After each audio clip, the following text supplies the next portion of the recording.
કેમ છો ગુજરાતી મિત્રો? આજે આપણે એક્સેલની અંદર કોઈપણ વ્યક્તિ જ્યારે કોઈ ડેટા બનાવી રહ્યું છે, ડેટાની અંદર એમને ક્યાંક ટોટલ અથવા તો સાદી ભાષામાં કહીએ સરવાળો કરવાની જ્યારે જરૂર પડે છે, તો ઘણા લોકોને આ શીટની અંદર સરવાળો કે કેલ્ક્યુલેશન અથવા તો આપણે કહીએ ટોટલ કેવી રીતે આવે, આપણે આ પ્રેક્ટિકલની અંદર એ શીખવા જઈ રહ્યા છીએ. તો તમે જોઈ રહ્યા છો અહીંયા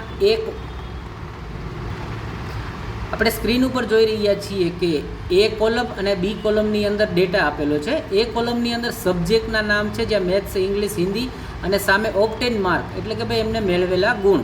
હવે તમે જોશો તો એ કોલમમાં નીચે 10 નંબરની સામે ટોટલ દેખાય છે અને જે જગ્યા ઉપર અત્યારે કર્સર છે ત્યાં આપણે એનો ટોટલ જોઈએ છે. તો કેવી રીતે ટોટલ મળે છે એ આપણે શીખીએ.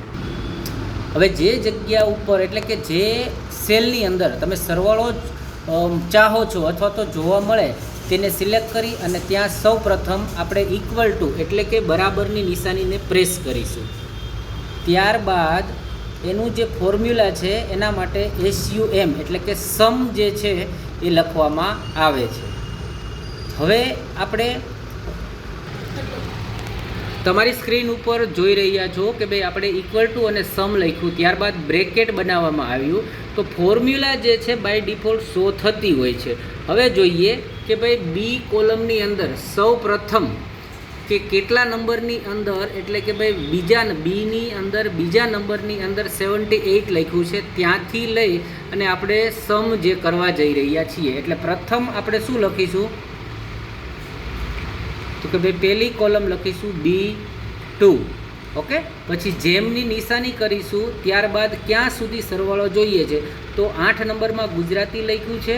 ઓકે, ત્યાં સુધીનો આપણે સરવાળો જોઈએ છે એટલે B8 ઉપર જોશો તો B નંબરની કોલમ છે એટલા માટે B લખ્યું છે અને ક્યાં સુધી જાય છે તો કે ગુજરાતી સુધી છે, એને આગળ 8 નંબર લખેલું છે.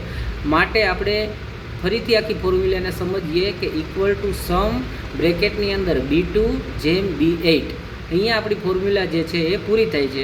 હવે આપણે એન્ટર મારી અને અહીંયા આપણે જોશું તો 509 જે છે એ ટોટલ આપણને બધા માર્ક્સનો સરવાળો જોવા મળી ગયો છે. તો મિત્રો આપણે અહીંયા એક નાનકડો પ્રેક્ટિકલ હતો. આશા રાખીએ કે ભાઈ તમને ક્યાંક ને ક્યાંક હેલ્પફુલ થાય. બસ એ જ આશય સાથે અહીંયા આપણો વિડીયો જે છે એને પૂર્ણ કરીએ છીએ.